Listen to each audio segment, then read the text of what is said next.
رسول کے دروازے پہ ہاتھ رکھا، بی بی نے نوحے کی پہلی سطر پڑھی، بی بی رو کہتی نانا قبر سے نکل کے پہچان میں وہی زینب ہوں۔ پہلی سطر میں نے پڑھ لی، دوسری سطر پڑھنے لگا، بی بی رو کے کہتی نانا تیری اذان بچ گئی، میرا مؤذن مارا گیا۔ تیسری سطر پڑھنے لگا، بی بی رو کے کہتی نانا تیری نماز بچ گئی، میرا نمازی کربلا میں مارا گیا۔ چوتھی سطر ایسے سننا جیسے غریب مجلس سنتا ہے۔ چوتھی سطر پڑھنے سے پہلے علی کی بیٹی نے گٹھڑی کھولی، گٹھڑی سے حسین کا تیروں والا کرتا نکال کے قبر محمد پہ چادر بنا کے ڈالا۔ رو کے دی نانا ایک بار قبر سے نکل کے پہچان، یہ اسی حسین کا کرتا ہے جو تیری زلفیں تھاما کرتا تھا۔ قبر محمد ہل گئی، آواز آئی زینب کرتا ہٹا، زینب کرتا ہٹا، اب سید مجھے دیکھ کے ماتم کرنا۔ رو کے دی نانا تجھ سے بیٹے کا کرتا برداشت نہیں ہوا، رات آدھی ہونے دے، میں اکیلی تیری قبر پہ آؤں گی، تیری قبر کا چراغ بجھا کے میں تجھے حوصلہ حوصلہ میں تجھے اپنا لباس دکھاؤں۔ تو نے بیٹے کا لباس برداشت نہیں کیا، نانا تیری امت نے اتنا تیرے بیٹوں کو نہیں مارا جتنا تیری شریف بیٹیوں کو مارا۔ نانا میں زینب آ گئے، نانا کچھ دکھ میرے سن۔ ہل گئی مصطفیٰ کی قبر، فرمائی زینب مجھے درد نہ سنا۔ گٹھڑی اٹھائی، حسن کی قبر پہ آئی، رو کری بھائی بہنوں کے درد سنتے ہیں، کیا بہن تجھے اپنے درد سنائے؟ حسن میں نے تیرے جنازے سے تیر نکالے تھے، حسن مجھ سے درد سن۔ قبر حسن سے آواز آئی عالیہ میرے تو کفن کا رنگ نہیں ابھی بدلا، مجھے درد نہ سنانا۔ ایک بار نانے کی قبر دیکھی، ایک بار بھائی کی قبر دیکھی، نظر پڑ گئی ماں کی کچی قبر پہ، رو کے کہنے لگی اماں ماں بھی بیٹی کی نہ سنے، شریف بیٹیوں کا دستور ہے، اللہ تمہاری بیٹیوں کے نصیب اچھے کرے۔ میں منبر پہ دعا دیتے میں صحیح پڑھا، بیٹی گھر آئے نا باپ سر پہ پیار دے کے پوچھے بیٹا تجھے تیرے گھر میں تکلیف، سمجھ جاتی بیٹیاں باپ کو درد نہیں بتا، بھائی گلے لگا کے پوچھتا چل بابا پوچھتا رہا نہیں بولی، مجھے بتا تجھے تیرے گھر میں کوئی تکلیف، شریف بہن سادہ شادی بھائیوں کو بھی درد نہیں بتا۔ جب ماں کے پاس آتی ہے پھر رو کے کہتی اماں بابا پوچھتا رہا میں نے بولی، بھائی نے بڑا پوچھا میں نے بولی، اماں مجھے میرے گھر میں یہ بھی تکلیف ہے، اماں مجھے میرے گھر میں یہ بھی درد ہے۔ زینب قبر محمد پہ گئی نہیں بولی، قبر حسن پہ آئی چپ رہی، ماں کی قبر پہ آ کہتی اماں تو میرے درد سن لے، قبر سیدہ سے آواز آئی زینب مجھے درد سنا، رو کہتی اماں تو میرے درد سنے گی؟ ہاں زینب میں تیرے درد سنوں گی، اب جتنے سید بیٹھے معاف کر دینا۔ بی بی رو کہتی اماں پھر میرے درد سن، اماں 28 رجب کو میں تیری قبر پہ آئی تھی، میں نے تیری قبر پہ ہاتھ رکھ کے وعدہ کیا تھا میرا کچھ بچے نہ بچے، میں تیری نسل بچا کے آؤں گی۔ ہاں زینب مجھے تیرا وعدہ یاد ہے، رو کہتی اماں قبر سے باہر آ، وہ تیرا سجاد بھی لے آئی ہوں، وہ تیرا باکر بھی لے آئی ہوں۔ اگلا جملہ پڑھو جس میں تم نے ماتم کرنا ہے، اپنے دامن کو چھاڑ کے کہتی نہ میرا آن آیا ہے نہ میرا محمد آیا ہے، میرے کربلا میں سو گئے، تیرے بیٹے بچا کے آ گئے۔ زینب شکریہ، رو کہتی اماں تیرا سجاد بڑی قیمت دے کے بچایا، اماں جب تیرے دروازے کو آگ لگی تو نے علی بچایا تھا، اماں صرف تو نے آگ میں علی نہیں بچایا، اماں میں نے بھی آگ میں علی بچایا۔ اماں جب تیرے دروازے کو آگ لگی میں چھوٹی تھی، جب امت نے بابا کے گلے میں رسی ڈالی تھی، اما تو نے بابے کے کرتے پہ ہاتھ رکھ لیا تھا، اما امت نے نہیں چھوڑا، تو نے بد دعا کے ہاتھ اٹھائے تھے، بابے کے گلے سے انہوں نے ڈر کے رسی کھول دی تھی، کہا ہاں زینب میں نے علی بچایا تھا، اب سید ایک لمحہ مجھے معاف کر دینا، رو کبھی تیرے علی بچانا اور میرا علی بچانا بڑا فرق ہے، صرف علی کے گلے میں رسی آئی تھی، تو نے بد دعا کے ہاتھ بلند کیے، اما حسین گھوڑے کی زین سے گرا، 300 قاتل ہاتھوں میں نیزے لے کے تیرا سجاد قتل کرنے کے لیے خیمے میں آیا، اما میں نے 300 قاتلوں کے درمیان سے سجاد اٹھایا، اما میں نے اپنی پشت پہ سجاد رکھا، اما کوئی مجھے دائیں سے نیزہ مارتا، کوئی مجھے بائیں سے نیزہ مارتا، اما میرا سر زخمی، میرے بازو زخمی، میرے پہلو زخمی، اما میں قاتلوں کے نیزوں سے تیرا سجاد نکال کے لے آئی، اما میں شام کے بازار میں پتھروں کے ہجوم میں تیرا سجاد بچاتا ہوں، اما وہ بیٹھا ہے تیرا سجاد، کیونکہ عماریوں کی برآمدگی ہے، میں ایک منظر اور پڑھنے لگا، خبر پہنچ گئی مدینے کے سید واپس آ گئے، مدینے کی چھوٹی چھوٹی بچیاں بشیر کے گھوڑے کے سامنے کھڑی ہو کے کہتی سکینہ آئی کہ نہیں آئی،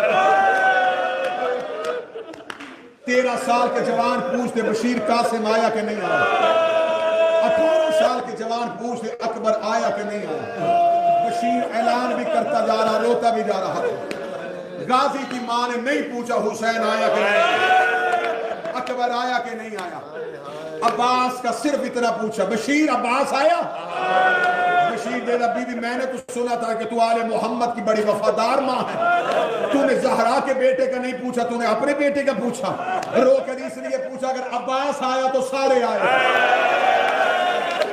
اگر عباس نہیں آیا تو پھر کوئی بھی نہیں آیا، کہا بی بی عباس بھی مارا گیا، حسین بھی مارا گیا، اکبر بھی مارا گیا، اصغر بھی مارا گیا، خبر پہنچی ہے اکبر کی بہن کے کان میں،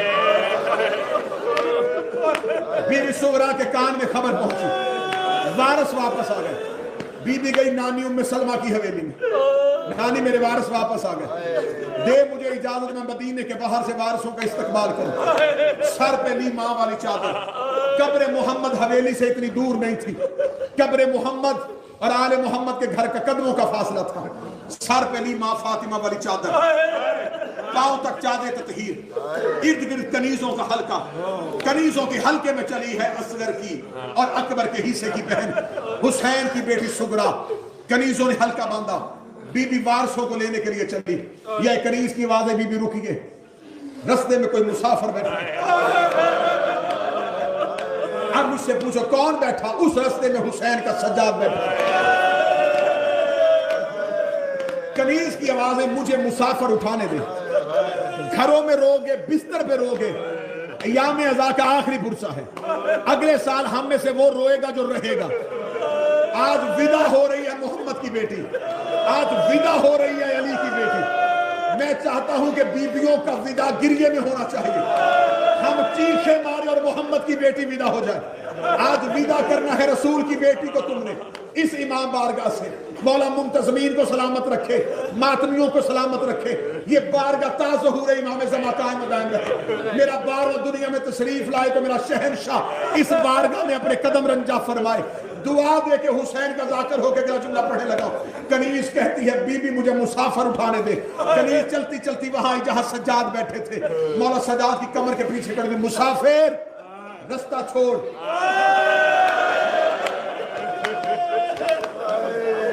مولا سجاد نے جھکے ہوئے سر سے پوچھا کیوں، کنیز نے کہا ہمارے مولا کی بیٹی آ رہی ہے،